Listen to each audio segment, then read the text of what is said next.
Hello everyone, welcome back to my channel with love Sudha Ravi. హోసూర్లో ఉన్న వెంకటేశ్వర స్వామి వారి టెంపుల్ దర్శించుకున్న తర్వాత నెక్స్ట్ ఎక్కడికి వెళ్ళాము అంటే బ్రహ్మదేవుడి టెంపుల్కి వెళ్ళామన్నమాట. బిఫోర్ వీడియోని మీరు చూసి ఉండకపోతే ఆ వీడియో లింక్ని ఈ వీడియో డిస్క్రిప్షన్లో ఇస్తాను, ఖచ్చితంగా చూసేయండి, మిస్ చేయకండి. ఎందుకంటే వెంకటేశ్వర స్వామి వారి టెంపుల్ కూడా చాలా బాగుందన్నమాట. ఆ టెంపుల్ని మించిన టెంపుల్ ఇదనమాట. టెంపుల్ చిన్నదే కానీ సరౌండింగ్స్ చూడాలి. ఆ కొండ మీద ఉంటాడనమాట బ్రహ్మదేవుడు. ఎంత బాగుందంటే ఆ వ్యూ చూస్తే మీకు తిరుమల గుర్తొచ్చేస్తుంది అనుకోండి. మా చిన్నకన్నయ్యకైతే ఇలా కొండల మీద ఎక్కడము, ఆ పైనుంచి ఆ వ్యూని చూడము వాడికి బాగా ఇష్టం అనమాట. చాలా ఫుల్ ఎగ్జైట్ అయిపోయాడు, మమ్మీ కొండలంటే ఇవేనా అనుకుంటూ. మీకు టెంపుల్స్ విజిట్ చేయడం ఇష్టం అయితే, దట్టు బెంగళూరులో ఉంటున్న వాళ్ళైతే ఈ హోసూర్లో చాలా టెంపుల్స్ ఉన్నాయన్నమాట. హ్యాపీగా దర్శించుకోవచ్చు. ఇక్కడ రోడ్డు ఉంటుంది పైకి వెళ్ళడానికి, ఒక వరకు మాత్రమే. అక్కడి నుంచి మనం కొండలెక్కి ఆ టెంపుల్లోకి వెళ్ళాల్సి ఉంటుంది. ఈ రోడ్ మీద మనకి వెహికల్స్ ఈజీగా పైకి వెళ్తాయి. ఆ వ్యూ చూస్తున్నంతసేపు మనసుకి ఎంతో ప్రశాంతంగా అనిపించింది అనమాట. యాక్చువల్లీ ఆ కొండలు అవన్నీ చూడగానే లంచ్ ప్యాక్ చేసుకొని వచ్చి అక్కడే కూర్చొని తిని ఉంటే బాగుండేది అనిపించింది. యాక్చువల్లీ అక్కడ వ్యూ అంతా అలా ఉంటుందని నాకు అస్సలు తెలీదు.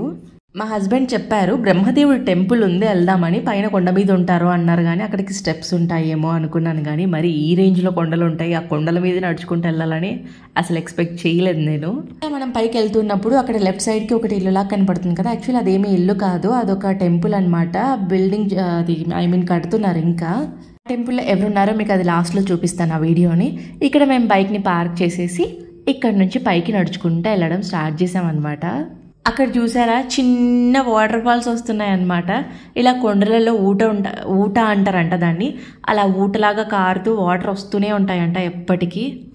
ఇంతకీ ఆ వాటర్ మంచివేనా అని ఎవరైనా అడిగితే, మినరల్ వాటర్ కంటే ప్యూర్గా ఉంటాయంట ఆ వాటర్. అంత స్వచ్ఛమైన నీరు అలా ఊటల్లాగా వస్తూ ఉంటాయంట. మేము ఇక్కడ మా బైక్స్ని పార్క్ చేసేసి మేము తెచ్చుకున్న బ్యాగ్ని అంతటిని ప్యాక్ చేసేసుకొని ఇంకా వెళ్ళడం స్టార్ట్ చేసాము. యాక్చువల్లీ అక్కడ ఆ కొండల మధ్య అందరూ వెళ్ళి చూసి వస్తూ ఉంటే మేము కూడా వెళ్ళాం అనమాట, ఏముందా అక్కడ అని. అక్కడికి వెళ్తే స్టెప్స్ ఉన్నాయి, అటు పక్కకి దారి ఉందన్నమాట, అంతే. యాక్చువల్లీ ఫస్ట్ నేనేమనుకున్నా అంటే అక్కడ ఏమైనా వాటర్ ఉన్నాయేమో అనుకున్నాను, కానీ అక్కడ వాటర్ ఏం లేవు, జస్ట్ స్టెప్స్ ఉన్నాయి. అటు పక్కకి దారి ఉందనమాట, కొంచెం చిన్న హోల్ ఉంది, అందులో నుంచి అటు పక్కకి వెళ్ళిపోవచ్చు. ఇంక ఇలా టెంపుల్కి వెళ్ళడానికి కొండల మీద ఎక్కడం స్టార్ట్ చేసాము. నా చెప్పులు అయితే అస్సలు సపోర్ట్ చేయలేదు, అంత తెగిపోయాయి అనమాట. కొండల మీద నా చెప్పులు నడవనీకే రాలేదు. ఈ కొండలలో పెద్ద పెద్ద పాములు కూడా ఉండొచ్చేమో, పాములేమో కానీ మాకైతే అవి ఊసరవల్లిలు అయితే కనపడ్డాయి. అవి అయితే సేమ్ ఆ రాళ్ళ కలర్లే మార్చుకుంటున్నాయి బాగా. మా కన్నయ్య గడు ఫస్ట్ టైం చూసాడు అలాంటివన్నీ. అదేంటి మమ్మీ పెద్ద బల్లి ఉంది అక్కడ, పెద్ద బల్లి ఉందని చెప్తున్నాడు వాడు. అది బల్లి కాదురా ఊసరవల్లి అని చెప్పాము. అంటే ఏంటి అది, ఏం చేస్తుంది, ఇవన్నీ క్వశ్చన్స్ అడుగుతూ ఉంటాడు వాడు. ఇక్కడ చూడండి అక్కడ ఒకటి కనపడింది మాకు, అది ఆల్మోస్ట్ సేమ్ ఆ కొండ కలర్లోకి చేంజ్ అయిపోయింది అనమాట. ఏంటి తల్లి సోదంతా చూపిస్తున్నావు, ఆ తొండలు ఎవరు చూడలేదు అని అంటారా? మీకు మాత్రం అది ఒక నార్మల్ అయిండొచ్చు, కానీ మాకు మా కన్నయ్యకి అదొక అద్భుతం అనమాట. ఎందుకంటే మా వాడు ఫస్ట్ టైం అలాంటివి చూశాడు. సో వాడి ఎగ్జైట్మెంట్ని నేను మీతో షేర్ చేసుకుంటున్నాను అంతే. అదిగోండి అక్కడ పైన కనపడుతుందా మీకు, చిన్న టెంపుల్ ఉంది కదా, అదే బ్రహ్మదేవుడి టెంపుల్ అనమాట. ఇప్పుడు అక్కడి వరకు మనం ఎక్కాలి. అప్పటికి మేము ఆల్మోస్ట్ టైర్డ్ అయిపోయాం ఆ కొండలు ఎక్కేసి. యాక్చువల్లీ పెద్ద దూరం ఏం లేదు కానీ అలవాటు లేదు కదా, సో అందుకే ఎక్కలేకపోయాము. ఇష్టమైనవా శివుడికి ఇష్టమైన ఈ ఆకుతో పప్పు కూడా చేసుకుంటారంట. నేను ఈ మొన్న యూట్యూబ్లో చూసింది. ఏం చేస్తారు వాటితో? శివుడికి తీసుకుపోతారు, ఇట్లా పేరుస్తారా? ఇట్లా బిల్లలు తయారు చేస్తాంటే చిన్నప్పుడు మేము అన్ని కోసుకొని, ఎన్ని పూలు కోసుకునే వాళ్ళం. చూడు ఒక్కొక్కటి ఇంత చిన్నవి కోసుకొని శివుడికి తీసుకొని పోస్తాం. మాలలాగా వేస్తారా? మాలలాగా కూడా కాదు, ఊరికే శివుడికి పోస్తాం అంతే. ఇట్లా రౌండ్ గా బిల్ల చేసేవాళ్ళం ఇట్లా. ఓకే,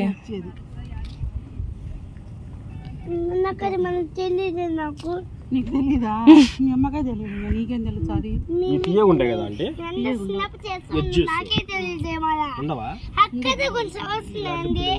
శివుడికి పెట్టే పూలు బిల్లలు తయారు చేసి శివుడిని తీసుకుపోయి అట్లా కనిపించాలి. ఇదండి ఈ పువ్వుల ప్రత్యేకత. దీని గురించి మీకు కూడా తెలుసా? ఇంతకీ ఈ పువ్వుల పేరేంటో తెలుసా మీకు? తిమ్మి పూలు అంటారు. మరి మీ సైడ్ ఈ పువ్వుల్ని ఏమని పిలుస్తారో కూడా నాకు కామెంట్ సెషన్లో చెప్పేయండి. ఇంకా ఆల్మోస్ట్ మేము బ్రహ్మదేవుడి టెంపుల్ దగ్గరికి రీచ్ అయిపోయాము. లోపలికి వెళ్ళాక స్వామిని దర్శించుకునేటప్పుడు అక్కడ పూజారి గారు బొట్టు పెడతారనమాట.